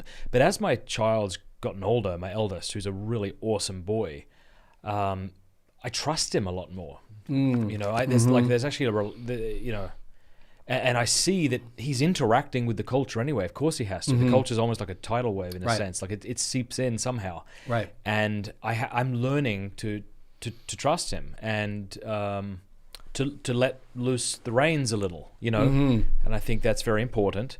And so there's this kind of relationship of trust. As you say, you can have the draconian rules, but if you don't have the heart, then it's a lost battle. But this is something I'm far less concerned about. Not that I'm not concerned about it, but yeah, I don't know. I mean, if this father has a 10-year-old, makes sense. Right. But once he's 14, it's a few years and he'll be out of the house. In a way, maybe to answer this man, if we see a student who really has some kind of a subversive quality to him in some kind of way, he's too attached. I mean, he really doesn't want to be part of what we're doing on some level. Even if, sometimes that can happen where he wants to stay there for some reason. He doesn't want to leave, but he also doesn't want to enter into what we're doing. Now that such a student can be corrupting in some ways. And so ultimately we ask those students not to return. Yeah. So, and living with them, that's very, very small minority. And living with them 24 hours a day, 7 days a week, and with so few students, I'm sure you have your finger on the pulse. It's Absolutely. Not as if there's thousands of students. So we're deliberately small, so there is this familial feeling quality to the whole school. Everybody knows everybody. There's this, each class has a real identity, very strong identity. But it's so wonderful to see how there's a brotherhood that just goes throughout all the classes. They really all know each other so well, and we know them.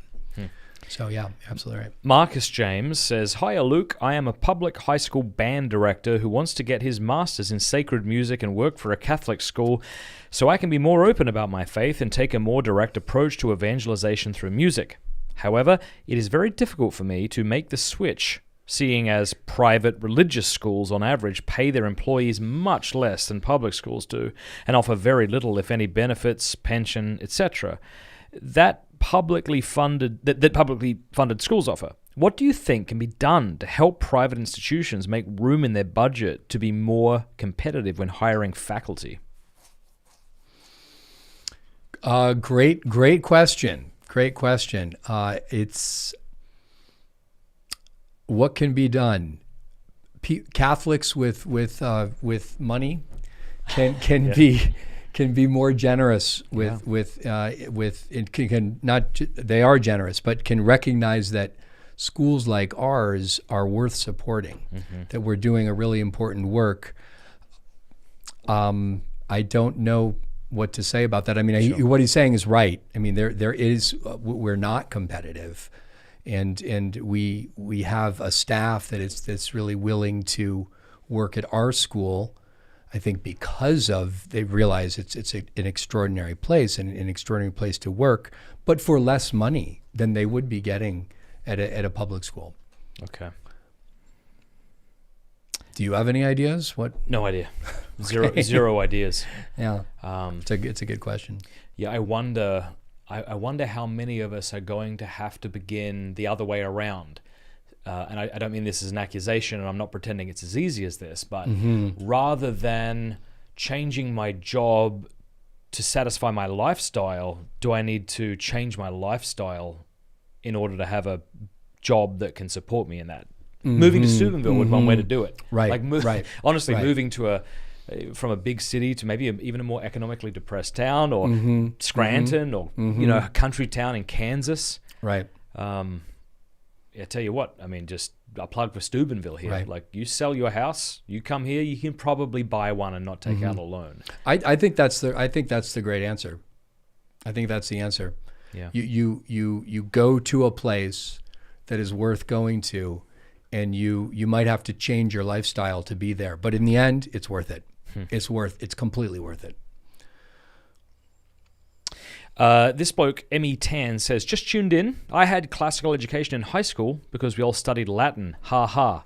It was a Catholic school. I quite liked it." All right. I suppose some people might claim to be teaching a classical education, and by that they might mean something like we had a Latin class. But we talked about that earlier, about what constitutes a classical education. Right. Yeah. So I think a classical education, there's been, as there's been a revival in Catholic classical education on the university level, that's kind of spilled down into high school. So we see all of these classical schools arising, even charter schools with Great Hearts Academy, Founders Academy, and hundreds of Catholic schools. And what does this mean? I mean, I think it's, again, a kind of an embrace of the liberal arts, the trivium, the quadrivium, reading of good books, reading of great books, study of things like logic, grammar, and rhetoric. I don't know if this would be a good. I think there's when we talk about the revitalization of classical education, I think that a school like ours and St. Martin's is doing something particularly well in focusing on poetry, on song, on the imagination, and on what John Senior called even the gymnastic, by which he meant not just sports in making your body stronger, but contact with primal realities, like the nature in walks, in pilgrimages, in caring for animals, in processing chickens, and that we need to have this kind of contact with primal realities even before or alongside this engagement of the imagination and this with song and poetry, this kind of thing. But just to not, of course, other schools are doing that as well, but I think John Sr. really was a pioneer in kind of showing the importance of this development of what you could say is the heart, and that there needs to development of love, and so I think that's a feature of classical education that has not been developed as well as it could be. Mm-hmm. Suppose there's somebody watching right now, they homeschool their children. I imagine you get many homeschool boys. I'm sure you get this question asked a lot. Where do they need to be academically in order to be fit for your school? Well, or is the answer just breathe and make sure your boy is of goodwill? I think we where do they need to be academically? We'd like to have guys who enjoy reading good books, who have a taste for literature, who have some ability with mathematics, where they're going to be starting their freshman year with algebra, so some pre-algebra would be good, and things like that. But basically, if a boy can read well and enjoys good books and can write tolerably well, I think he's in a good position to come join us. Good stuff. I'd love your kind of quick take on how do I educate myself? How do I begin to love what I should love and distance myself from that to which I've become accustomed that may not be beautiful? We talked a little bit about it earlier in the show about phones and distancing ourselves, but for those who haven't had a classical education, but they're parents or adults and they want to, sure. Where should they start? Where should they start, for themselves yes. or for their kids? For themselves. Well, I think that it's that you want to cultivate a sense of beauty and in yourself, and I think that can be done through taking walks. I mean, just making sure you go outside and you walk in your. The bar's pretty low then. The what? The bar is pretty low. Get outside. Get outside. Get outside. Read a good book. I mean, you were talking about a short story by Dostoevsky, A Gentle Creature. Read something like this. Learn a poem. Learn a song. I mean, one of the we have so many means. There's almost too many things. A bewildering a variety of opportunities for us to with books and songs, whether it's on the internet or what have you. But learn a poem. I was going to read. Let's do this. I love this poem, and I'd love you to read it for us. So go get yourself a book of Hopkins poetry, and learn this poem. Okay, I'm going to read it right now. It's called God's Grandeur. The world is charged with the grandeur of God. It will flame out like shining from shook foil. It gathers to a greatness like the ooze of oil crushed. Why do men then now not wreck his rod? Generations have trod, and all is seared with trade, bleared, smeared with toil, and wears man's smudge and shares man's smell. The soil is bare now, nor can foot feel being shod. And for all this, nature is never spent. There lives the dearest freshness deep down things. And though the last lights off the black west went, O morning at the brown brink eastward springs, because the Holy Ghost over the bent world broods with warm breast and with bright wings. Oh my goodness gracious, that is absolutely gorgeous. So you learn. I should have recited it because I think I could have done it, but learn a poem like that, and you. I think the reason to do that is because you because the poetry song gives you a participation in what the poet is seeing. And here he's seeing that the world is charged with the grandeur of God. That this world that we pass by is just there's a resonance behind this is God's glory, God's beauty shining forth. And he's seeing this, and he's captured this in language, and we can experience this. We can. So this is education. This is a kind of a changing of our perception by learning a poem like this, where we can become attuned to the presence of God in our lives. So this is something you can do. We can learn a poem. Okay, silly question maybe. How does one learn a poem? Okay, well, I'll tell you how we do it. And I suppose this is a great thing to do with your children or even yourself. But we teach all poems and all songs in an oral method, meaning we take a line and the world is charged with the grandeur of God. And the whole class says, the world is charged with the grandeur of God. The world is charged with the grandeur of God. It will flame out like shining from shook foil. And then they repeat that. And then you'll do that for a couple minutes. And then the next class you do a couple more lines. And the same with learning songs, do it in the same exact way.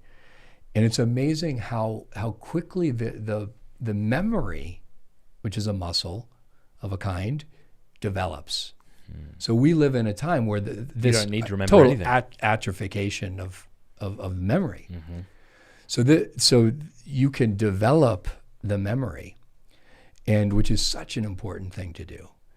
But because even as a child, I would know the numbers of my friends. My best friend's number, 331726. Right.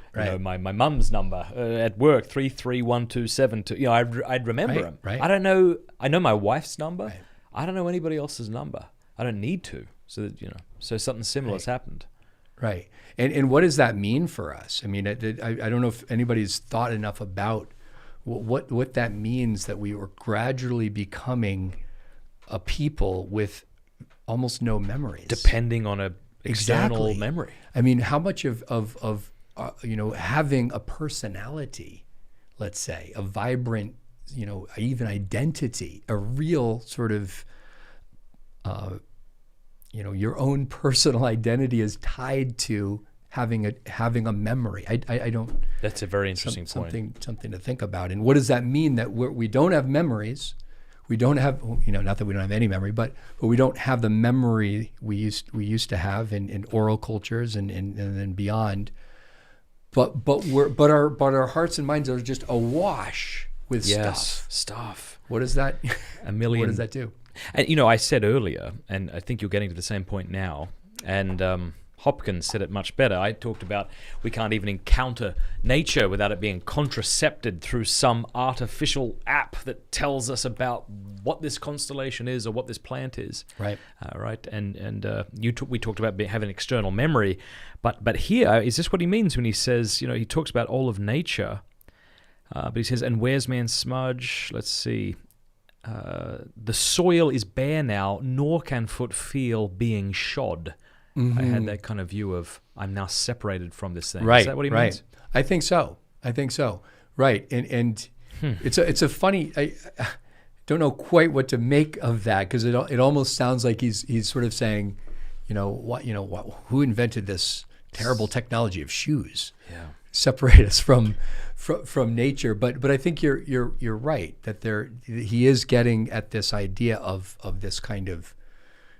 The soil is there, but we can't feel it, and he's talking at a time of kind of the beginning of industrialization, and the world is seared, with toil and this kind of obscuring of the face of nature. And as you're pointing out, I mean, this poem and this obscuring is so much more serious and devastating now, with as you say, I mean, just the separation that takes place because of screens. Even your map, absolutely. Even unfolding a map and the frustration that sometimes entails is no longer necessary. I don't even know where I am. I don't care to know where I am. And to your point about being sort of overwhelmed with a sort of multiplicity of things and distractions and pieces of information, it can feel overwhelming. Even in this discussion of classical education, the person hearing this might be like, well, I don't have time to read all of these books. But it sounds like what you're saying is memorize this poem. Right. And you'll do more for your interior life just doing that over the course of a week or two than if you were to try and read 100 different books in the course of a year. I don't know. Right.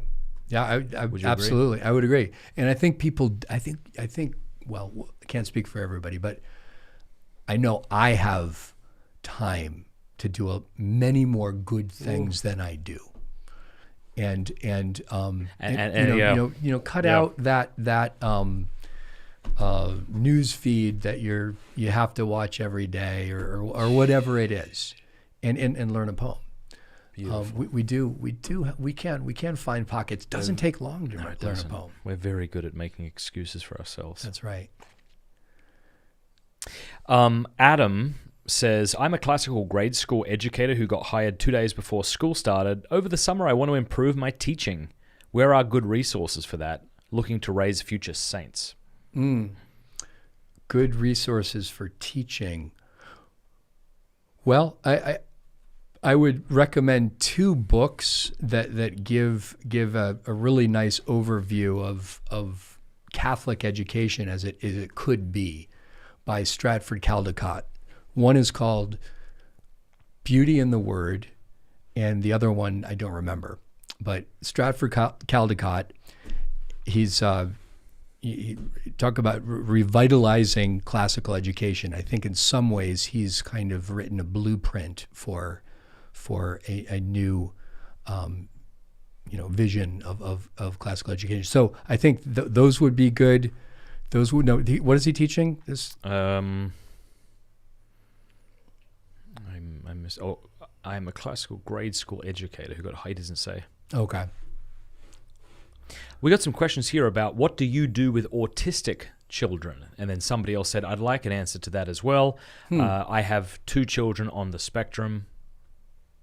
Is this something you've encountered at Greg's? Or how, if not that's directly, how do you deal with children with different learning disabilities? Or well, I suppose we might have had some students that are, on the spectrum now. What does that even mean? Does somebody have a little Asperger's or? I suppose we've had some students that could be described in that way, and we don't really do anything different. We don't have a special ed department, and we take boys that we think are going to fit in well with everybody else and do what everybody else is doing.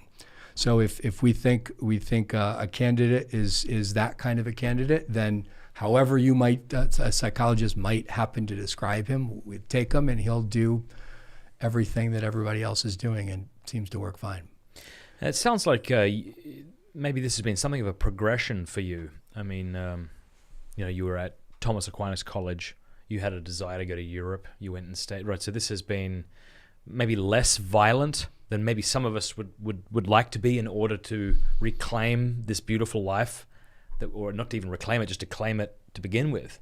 Would you say that's right, or have you put in a lot of effort to fend off these distractions in order to immerse yourself in beautiful things? So you're saying, for me, it's been kind of a gradual, ascent, yeah. It sounds like that just from the little I know. Sure. But I might be wrong. No, I think that's right.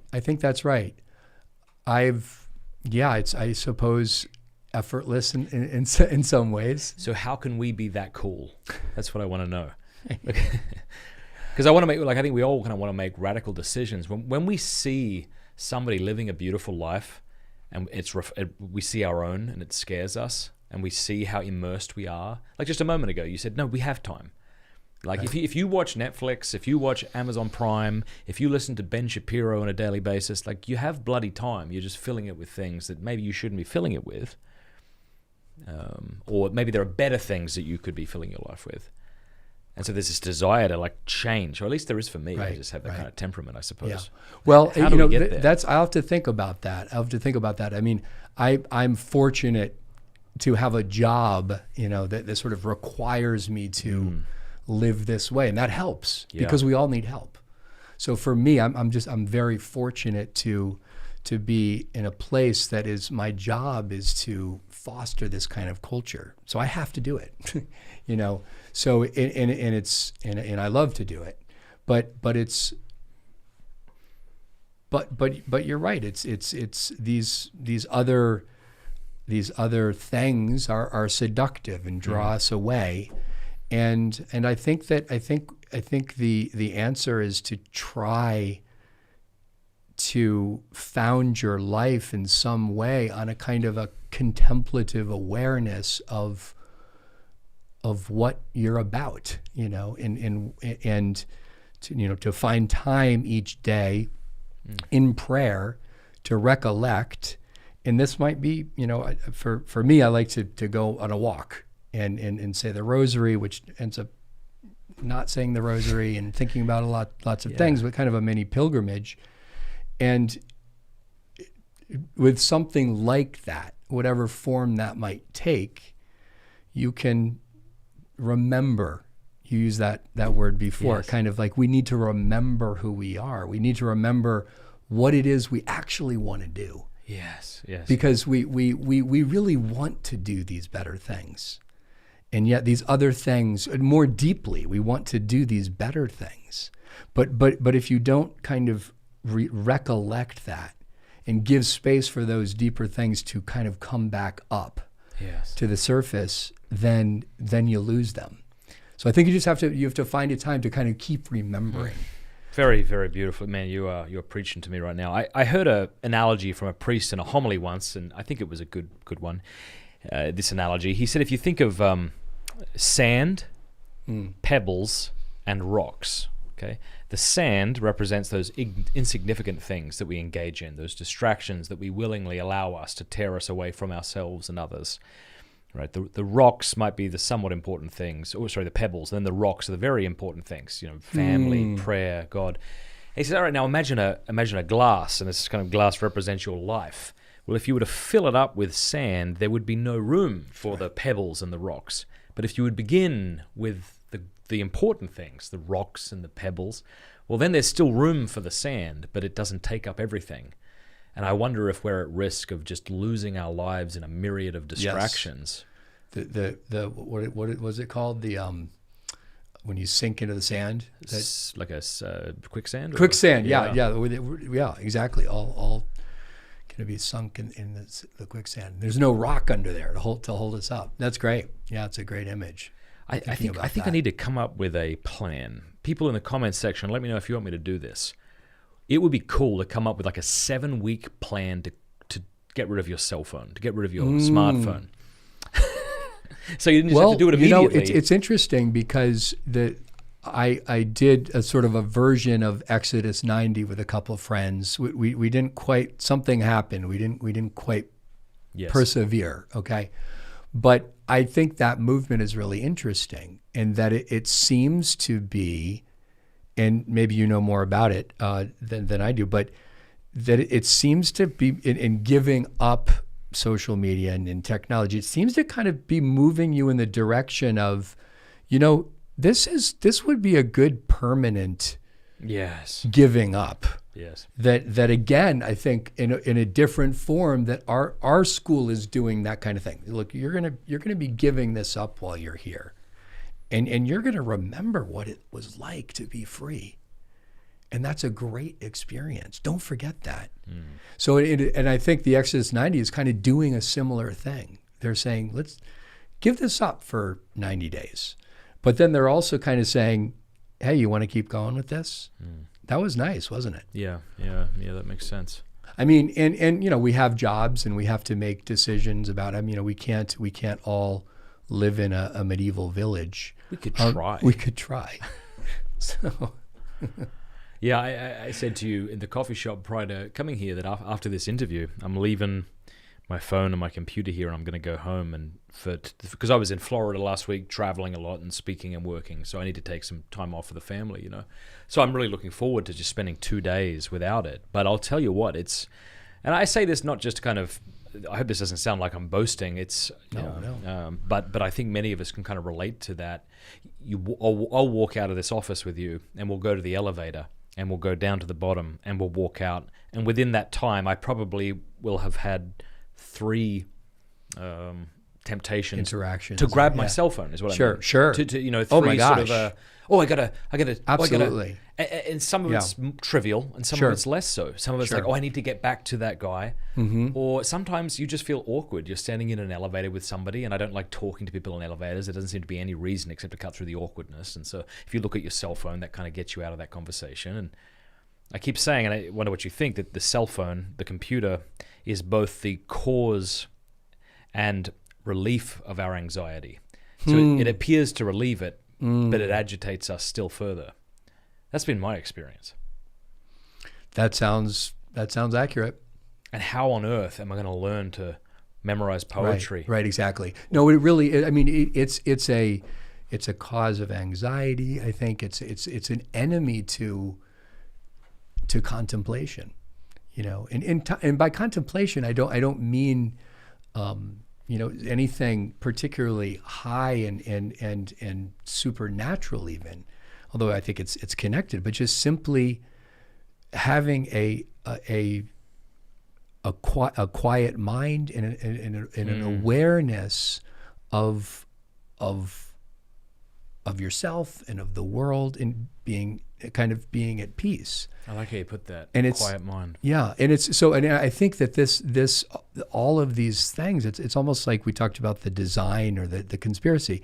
It's like a conspiracy against that, any kind of interior silence, out of which, really, I think our true personality and our awareness of these deep down things, out of which our vocation grows. The gifts of the Holy Spirit grow.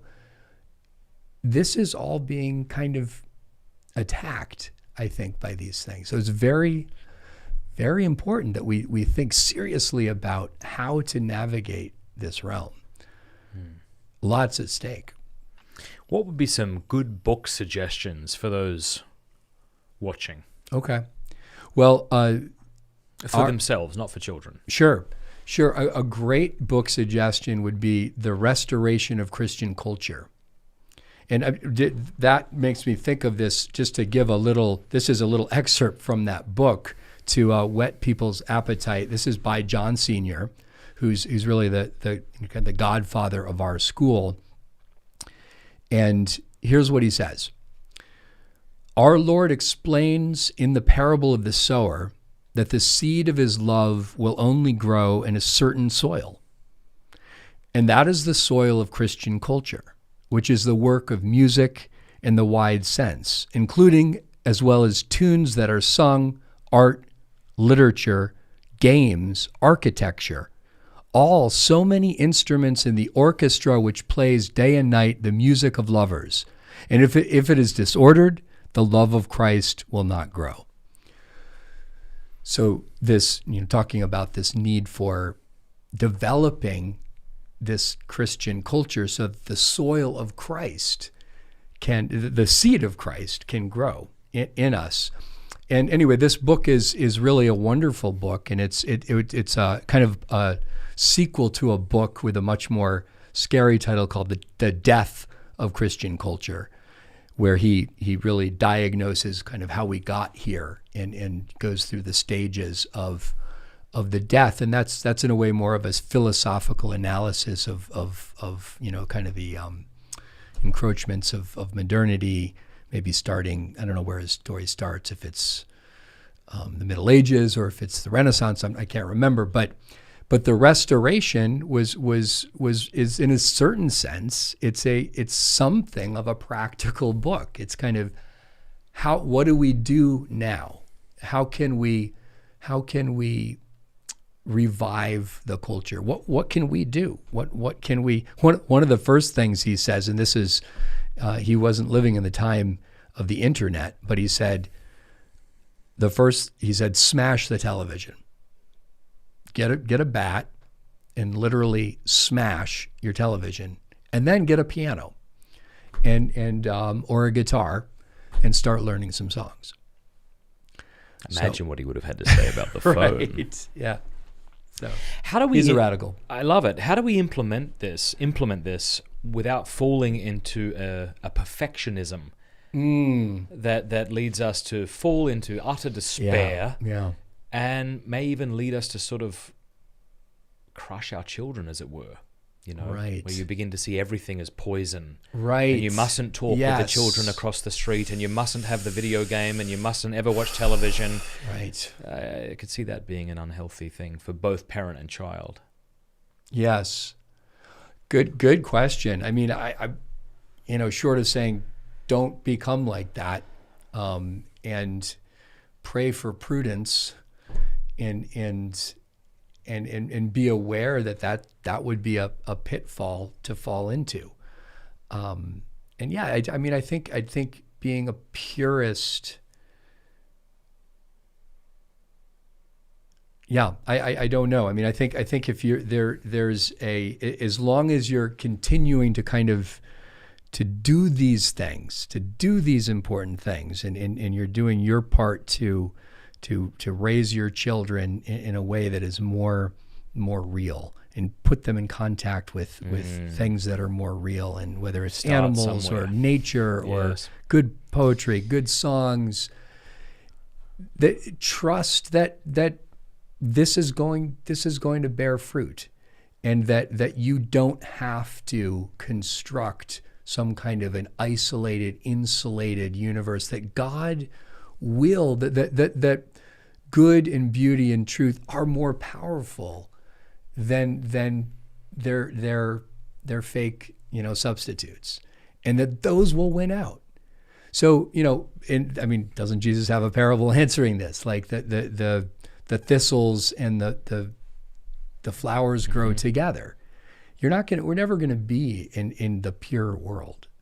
There's always going to be both together. So, but you nurture the good. You just continually focus on with nurturing gentleness. Those good things, and then don't be freaked out about the things, the imperfections that are still there too. I don't know if you've read this book by Jacques Philippe. What's it called? It's a gorgeous book. I've got it somewhere over there.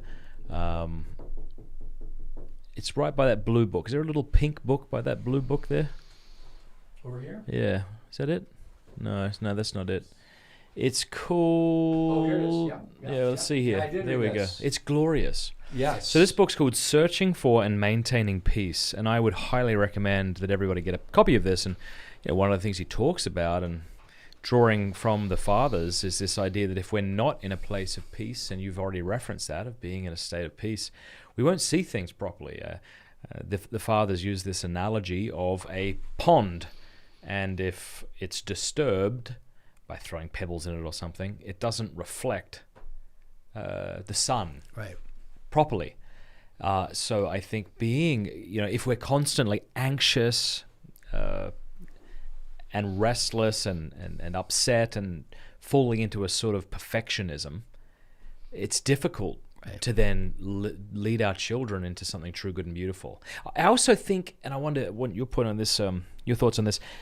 Sometimes you'll encounter a family whose children seem to be in a defensive posture against the culture, a continuous sort of, I'm not sure what I mean by that. Do you know what I mean by that? A sort of defensiveness against it. I see that with some parents maybe more. I'm trying to think of an example of seeing like we're always sort of kind of doing what I'm doing, always kind of complaining and whining about the culture and as opposed to embracing what's true, good, and beautiful. It's more of Right, like always right, no. ready to sort of smack away. Sure. Yeah. And I think that's a danger. I mean, I think that's something to be avoided. You don't want to, right. You want your children, you want yourself to be somebody who's in love with the good rather than consumed with avoiding That's exactly what's not what I'm the saying. good. Yes. And yes. that's, yeah, absolutely. Yeah, that's beautiful. Well, as I already mentioned, the first link in the description below, dear friends, is Gregory the Great Academy. Go check out their website. Also, the second link is to an all-boys camp. It's going to be taking place next month. Daily Latin Mass. Is that right? I think that's what I've been told. That it's either Mass. Latin or Byzantine. One of them. Either way, pretty yes. awesome. Our priest is our chaplain's bi ritual, so he does both. Knife throwing, axe throwing, sleeping under the stars, poetry, memorizing. And as I said, I got a friend who's driving up from Georgia, so don't think that the fact it's in Pennsylvania that, so go check it out. They have 10 spots left. This has been really fantastic. I've really enjoyed chatting with you. Anything else you want to touch upon before we wrap up? Or I think that's good. All right. To leave it to the next time. Cool. All right. Well, thank you so much for your time. This has been awesome. You. Lovely.